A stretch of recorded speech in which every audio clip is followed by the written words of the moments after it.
Et donc, le sabbat que nous allons observer, nous allons l'observer de l'intérieur, dans l'esprit. Si l'on vous le disait aujourd'hui, et que le 7e jour était mercredi, comment ça sonne dans vos oreilles? Ça perturbe l'esprit, n'est-ce pas? Très chers frères et sœurs, très chers bénis de Yah, toutes les fois que le nom de Yah soit sanctifié, que son règne vienne, toutes les fois qu'il nous assiste afin de comprendre que c'est maintenant et non demain. Oui, c'est maintenant qu'il faudra se repentir, mais pas demain, car demain il sera trop tard. Et qu'il nous assiste afin de comprendre que grand est le chemin qui mène à la perdition, et que le petit chemin de la vie est très difficile à trouver et il demande la connaissance. Aujourd'hui, nous allons discuter sur le jour de sabbat. Le jour de sabbat. Si j'ai pris ce jour, c'est parce qu'en fait, je me culpabilise personnellement. Mais je m'adresse à vous, chers frères et sœurs, à chacun de vous, de porter son jugement, non de s'allier à ce que moi je veux dire, non de s'adosser sur ma décision ou sur ma position. Certes, dans les jours passés, j'ai crié haut et fort que le jour de sabbat c'est samedi, le jour de sabbat c'est samedi. Mais également, je vous interpelle à comprendre que la révélation est évolutive, que la connaissance est évolutive et que l'intelligence est évolutive. Ce que Yah a révélé à Moïse, ce n'est pas ce qu'il avait révélé à Jérémie. Ce qu'il a révélé à Jérémie, ce n'est pas ce qu'il a révélé à Ézéchiel. Ce qu'il a dit à Samuel ou à Isaïe, ce n'est pas ce qu'il a révélé à Yeshua. Mais le fond est le même. Il y a des particularités, il y a des différences, mais le fond est le même. Le fond, c'est que c'est la vérité. Le fond, c'est que ça vient d'une même source. Le fond est que ça parlait du royaume des cieux, du monde à venir, de la repentance. Et aujourd'hui de même, dans la même lancée de la repentance, je veux soulever ce point. Et nous allons discuter sur le jour de sabbat aujourd'hui. Qu'est-ce que le sabbat? On va se poser des questions. Et on se dit finalement, c'est le repos. Nous allons rentrer dans le repos de Yah. Dans le jour du repos de Yah.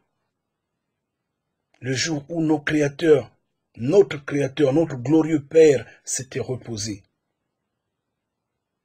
Et ce sabbat se définit dans Genèse 2, versets 2 à 3. Peut-être que je n'aurai pas le temps de lire, mais je veux citer des versets bibliques et je vais essayer d'expliquer et je vais passer. Donc dans Genèse 2, versets 2 à 3, les Elohim, on les découvre créer toutes choses pendant 6 jours. Et le 7e jour, ils se sont reposés. Mais quand nous lisons Genèse 2, 3, on se rend compte que même le 7e jour, ils avaient travaillé. Ils avaient travaillé un tout petit peu, c'est ce qui est dit. Ils se sont reposés au 7e jour. Et quand j'ai essayé d'expliquer ce 7e jour-là, dans une de mes vidéos passées, je crois que c'est dans la Genèse biblique,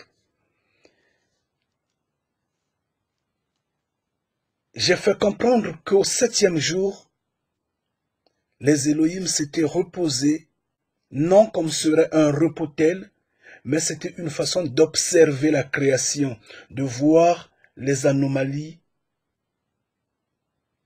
le bénéfice, les avantages, en fait, de tout, de faire le bilan de ce qu'ils avaient créé, d'observer cette création-là. Ce qui n'allait pas bien allait être retouché pendant le 7e jour. Parce que la Bible dit qu'un jour est comme 1000 ans aux yeux de Yah, et 1000 ans sont comme un jour. Donc 1000 ans pour les hommes de la terre, c'est un jour pour Yah. Donc ça sous-entend quoi? Que pendant 6 jours ils ont travaillé, ça sous-entend qu'ils ont travaillé pendant 6000 ans. Et le 7e jour, ils se sont reposés, donc se sont reposés pendant 1000 ans. C'est pas complexe, c'est bien évident, c'est simple. Que cela ne vous embrouille pas. Je veux pouvoir particulariser mon langage, donc je le ramène au niveau de Yah, pour ne pas rester suspendu avec Elohim, donc cet ensemble de créateurs, puisque notre créateur, notre Père, notre Sauveur voudrait que l'on ne s'adresse qu'à lui seul, que l'on ne demande qu'à lui. Parce que quand il s'est levé pour sortir nos ancêtres d'Égypte, il n'y avait pas quelqu'un d'autre à ses côtés, il n'y avait que lui et ses hommes. Il n'y avait que lui, seul. Donc on ne va pas généraliser le langage au niveau d'Elohim. Donc au 7e jour, Yah va se reposer. Et nous sommes le sabbat. Et ce jour-là devient un jour sacré pour toute la terre. Ça devient un signe, un jour sacré pour toute la terre. La terre en bénéficie. Maintenant, nous allons quitter le niveau planétaire, où on va voir toutes les races, les noirs, les jaunes, les blancs, les rouges. On va quitter ce niveau-là, on va se rabaisser au niveau d'un peuple choisi par Yah. Je ne sais si vous êtes en train de me saisir. Pourquoi je le dis? Quand nous allons dans Exode 20 au verset 8, à partir du verset 8 à 11, on découvre que le sabbat est un jour que Yah va donner au peuple hébreu. Le sabbat devient un signe pour ce peuple-là. Donc, Yah confirme à ce peuple d'observer le sabbat. Et le peuple a pris ce sabbat-là. On se rend compte que le sabbat est détaillé de plusieurs manières, est expliqué de telle sorte que le repos soit efficace et normal pour tout corps qui vit. La terre, l'homme, l'animal. Un repos tel, c'est dans l'agriculture par exemple, on parle de mettre la terre en jachère, mettre la terre au repos. Mais les hommes du monde n'ont que copié le sabbat. Les hommes du monde, les hommes des nations n'ont que copié notre Père. Ça, c'est ce que notre Créateur, notre Père, avait initié à nos ancêtres. C'est bien écrit dans la Bible. La terre devrait être au repos. Et c'est ça le sabbat. Et on devrait observer le sabbat. Et nous allons rentrer dans le repos du Père. Donc, on se rend compte que le sabbat est détaillé et c'est dans le sens de reposer le corps, de reposer la terre, de reposer ce qui travaille, qui a un droit de vie, devrait avoir un repos. Mais ce qui est important pour nous, c'est de rentrer dans le repos du Père. Yeshua arrive, il démystifie le sabbat. On n'a qu'à voir pratiquement tous ces miracles, ces guérisons, toutes ces opérations, il les a faites le jour de sabbat. Et c'est l'un des points, l'une des causes qui s'est attiré les foudres de ses ennemis, des gens qui l'ont porté jusqu'à mourir, parce qu'il n'avait pas observé le sabbat. Lui-même, il avait dit, je suis le maître du sabbat.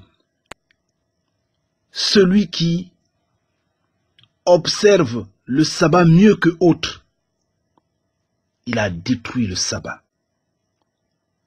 Mais en fait, il a juste fait ce que son père avait fait pendant le jour de sabbat, pendant les 1000 ans qu'il observait la création.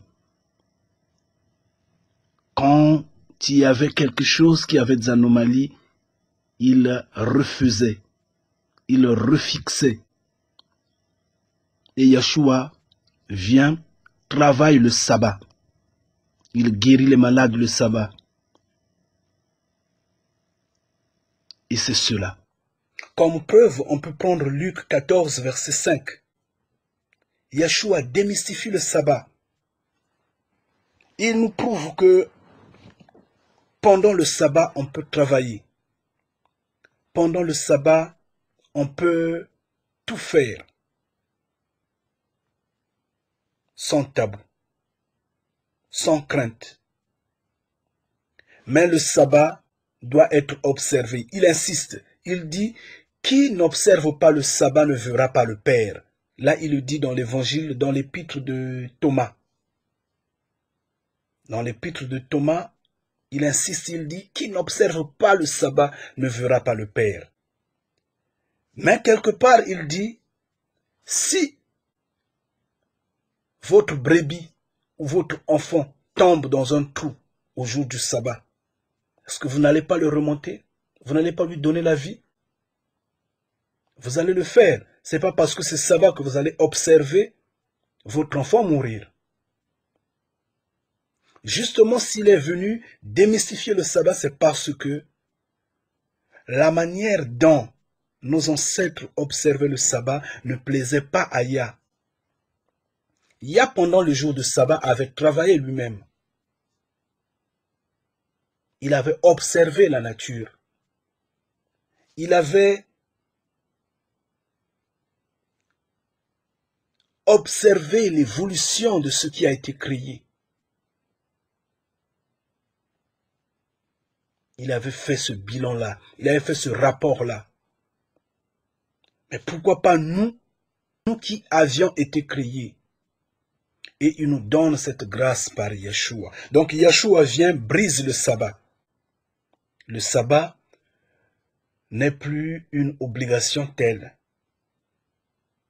Si vous voulez, vous l'observez. Si vous ne voulez pas, vous ne l'observez pas. Mais à une condition, il insiste, qui n'observe pas le sabbat ne verra pas le Père. À une condition, quand vous ne l'observez pas, passez-vous du sabbat par le fait que vous faites quelque chose qui donne la vie, quelque chose qui contribue dans le sens vital pour la gloire de Yah.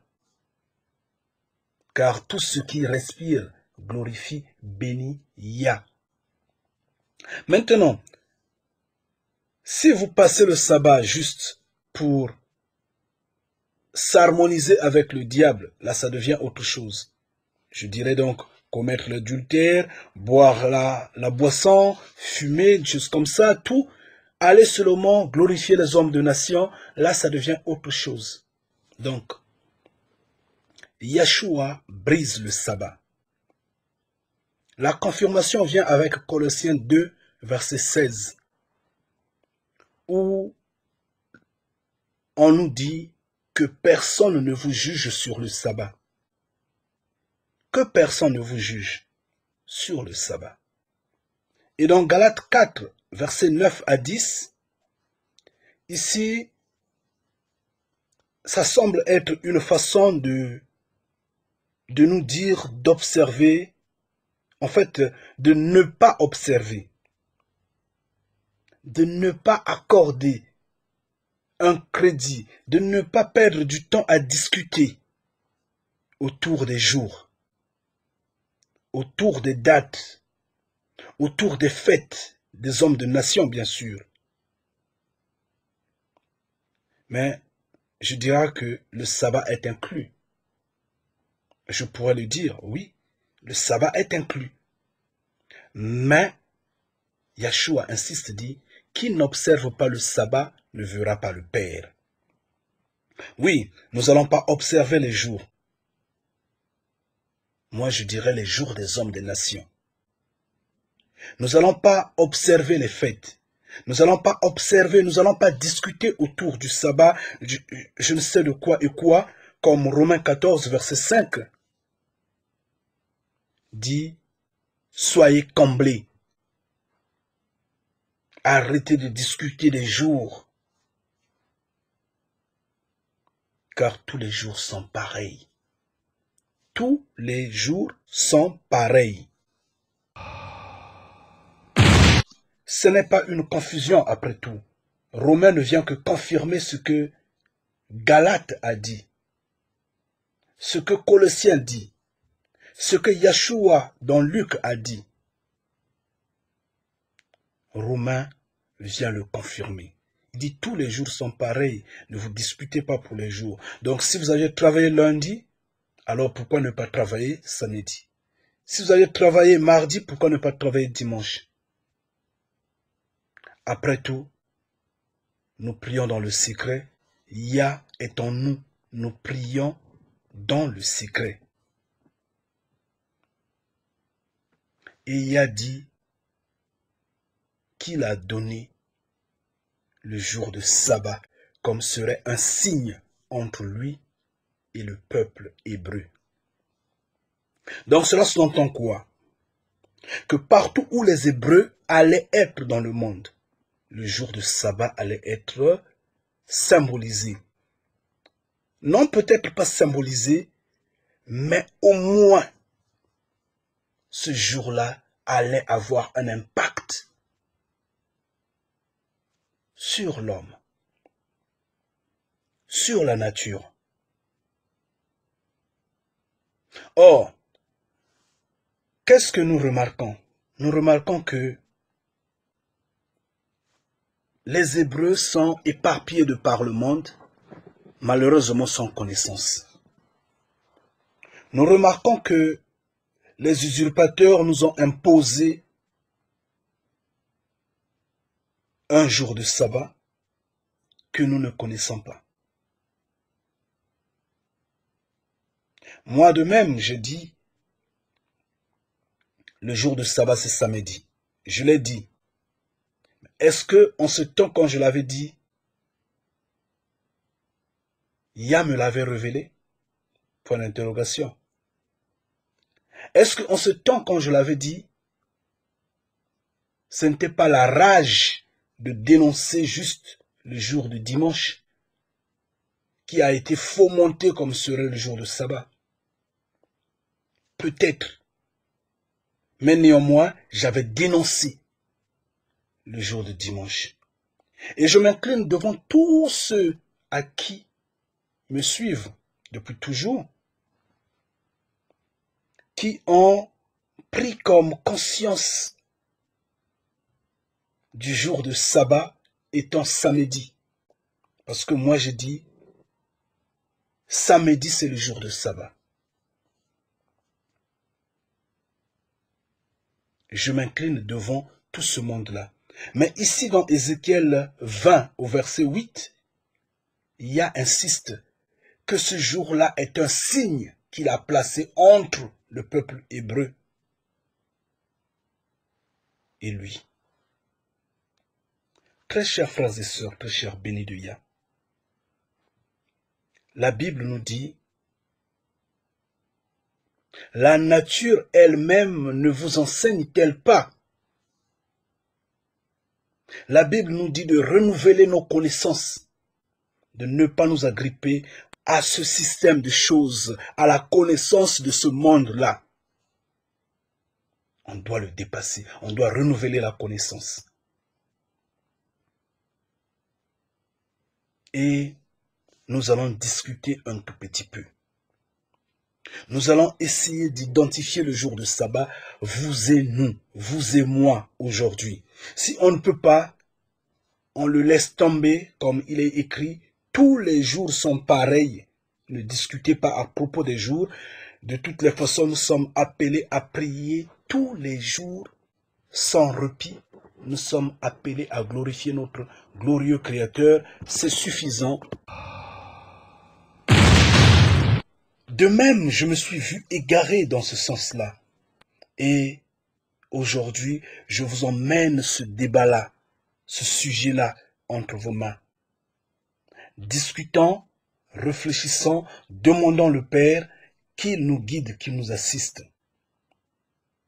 Maintenant que nous allons discuter, nous allons chercher à indexer ce jour de sabbat.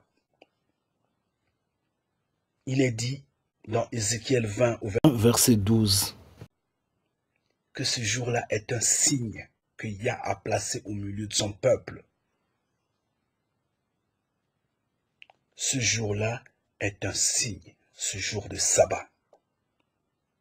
Maintenant, si nous n'arrivons pas à identifier ce jour-là, comme je l'ai dit, qu'il n'y ait pas de trouble au milieu de nous, notons que c'est tous les jours que nous devons glorifier notre Père et que sabbat soit tous les jours pour nous. Car la Bible dit, tous les jours sont pareils. Car la Bible dit, ne discutez pas à propos des jours. Car la Bible nous a démontré que Yeshua a démystifié le jour de sabbat. Et donc, le sabbat que nous allons observer, nous allons l'observer de l'intérieur, dans l'esprit, par le fait de lui apporter, de donner un culte saint à notre Père Créateur. Mais l'Esprit du Père au milieu de nous, au milieu de moi, fait jaillir la lumière.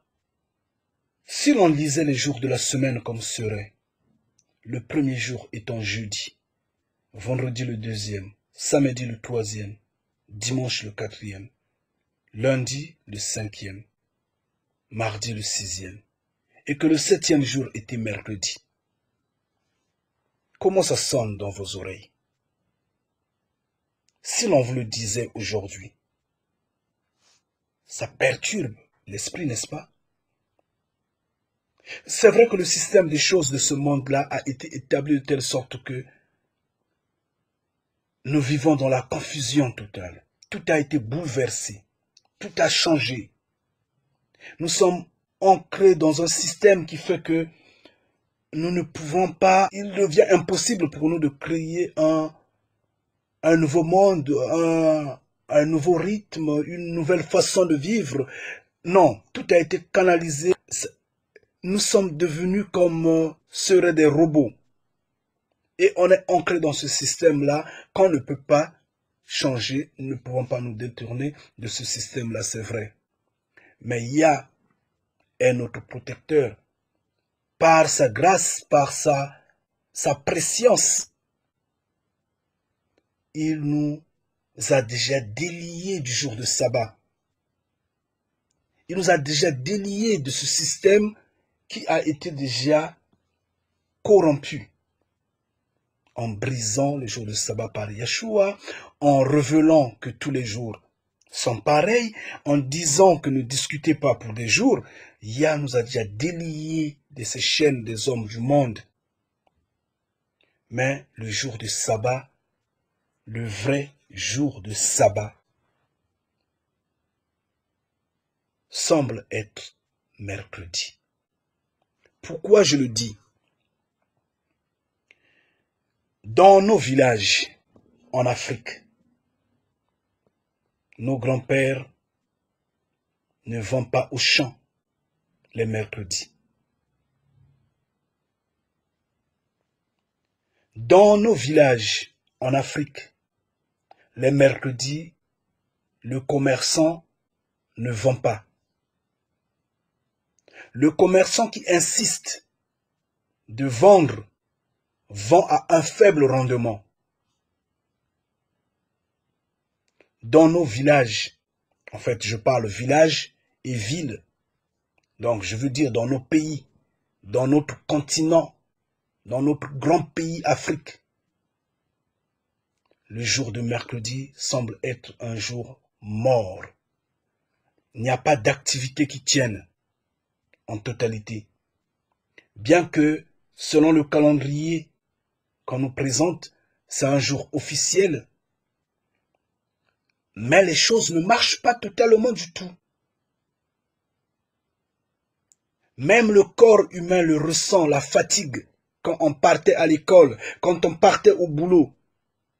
On s'est toujours senti affaibli et non en harmonie avec la terre, avec le monde, avec l'entourage. C'est un jour qui produit toujours de la fatigue, le jour de mercredi. La Bible nous dit, la nature elle-même ne vous éduque pas.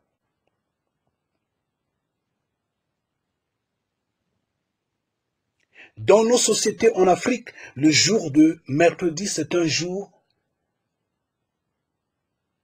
que les gens utilisent à mi-temps.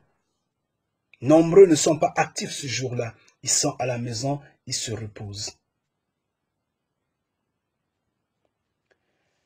Et il y a des sociétés dans le monde. Là, je sors maintenant de l'Afrique. Je vois bien les hommes de nations. Dans les nations, le jour de mercredi, il y a des écoles qui n'ouvrent pas. Il y a des écoles qui font mi-temps. Il y a des travailleurs également qui font mi-temps et qui ne travaillent pas. Il y a des vendeurs qui ne travaillent pas. Il y a des marchés qui ne s'ouvrent pas. Ou peut-être qui font mi-temps de même. En fait, le jour de mercredi est un jour planétaire. Et du coup, c'est ce jour de sabbat. Mais la force des choses, la puissance du diable, l'influence de ce système de choses-là, fait que les gens s'en passent. L'industrialisation fait que les gens aillent au boulot.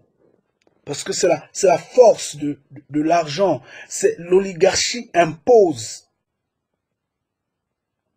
un rythme de vie, une soumission à l'homme.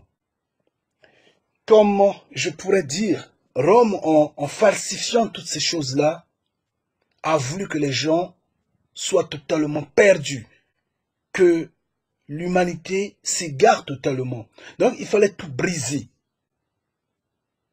Donc, du coup, quand on a dit sabbat, c'est samedi, très proche du dimanche, acceptable. Mais oui, ce n'était qu'un niveau également d'égarement. On n'était pas là. Mais le vrai sabbat, naturellement, c'est mercredi. Mais je dis ceci, j'insiste, je ne vous force pas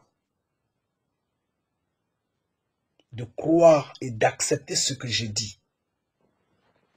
Maintenant, il est difficile de nous adapter au nouveau rythme d'aujourd'hui. Mais nous avons un support, j'insiste. Yah a dit, tous les jours sont pareils. Yahshua a démystifié le jour de sabbat. La Bible nous dit, ne discutez pas à propos des jours. Et donc, nous nous levons. Nous sommes perdus en captivité. Nous sommes égarés, abandonnés en captivité. Mais nous, Nous sommes du Père. Nous sommes les enfants de Yah. Nous nous abandonnons dans ses mains. À lui de nous protéger. Nous avions été trompés par nos ancêtres. Mais nous avions compris. Nous avons compris maintenant. Et nous avions dit à notre Père, Papa, s'il te plaît, ramène-nous dans tes bras.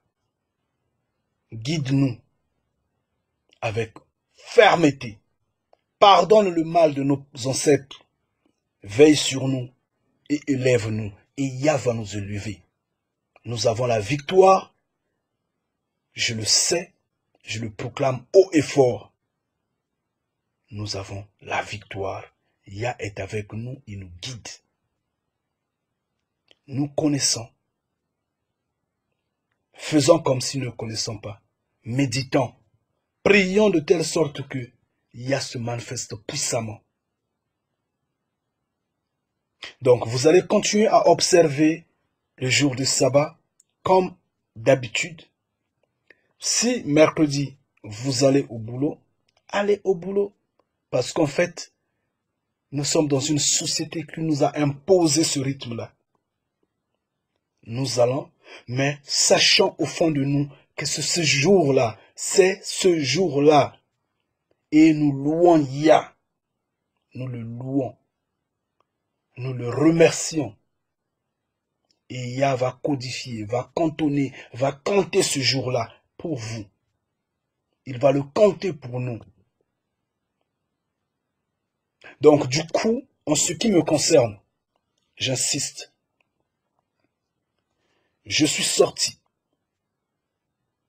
du sabbat qui est le samedi pour mercredi. Parce que au moins mercredi, la nature elle-même montre ses manifestations. La nature elle-même montre ses signes. Le jour en soi émet ses émanations. Le jour en tant que jour, mercredi, montre ses émanations. Et les manifestations sont là. Mais le jour de samedi, en tant que jour de samedi, n'a jamais manifesté un signe. Non, pas du tout. On l'observe longtemps, il n'y a pas de manation. Plus, c'est un jour de débauche. C'est un jour de débauche. Les gens sont dans des boîtes de nuit, les gens sont dans des restos, les gens sont dans des fêtes, les gens sont... C'est un jour d'égarement total. Mais on essaie un peu de l'observer. Ça ne retient rien comme attention. Maintenant, chers frères et sœurs, tout comme d'habitude, je le dis et je l'ai dit. Personnellement, je m'excuse. Je m'incline devant tous ceux sur qui j'ai crié dans les oreilles, sabbat c'est samedi. Je m'incline, je dis, pardonnez-moi. Mais moi, je ne suis plus dans ce sabbat de samedi. J'ai mouvé, je me suis déplacé, je me suis mis debout dans l'atmosphère de mercredi. Donc pour moi, sabbat, c'est mercredi. Et je veux l'observer habituellement. Mais je n'oblige personne, j'insiste. Observer les jours, la Bible nous l'interdit d'une manière. Mais d'une autre, Yahshua dit, qui n'observe pas le sabbat ne verra pas le Père. Et là, c'est dans l'épître de Thomas. Très chers frères et sœurs, très chers bénis de Yah, je vais pouvoir vous quitter parce qu'en fait, ça a été un peu lent. On n'a pas lu la Bible. Mais j'ai parlé, je mets des versets à l'écran. Vérifiez les versets que j'ai précités, que j'ai cités. et que Yah soit béni, que Yah se manifeste si puissamment au milieu de nous, que Yah nous élève, que sa grandeur se manifeste si puissamment. Et je vous quitte. Amen.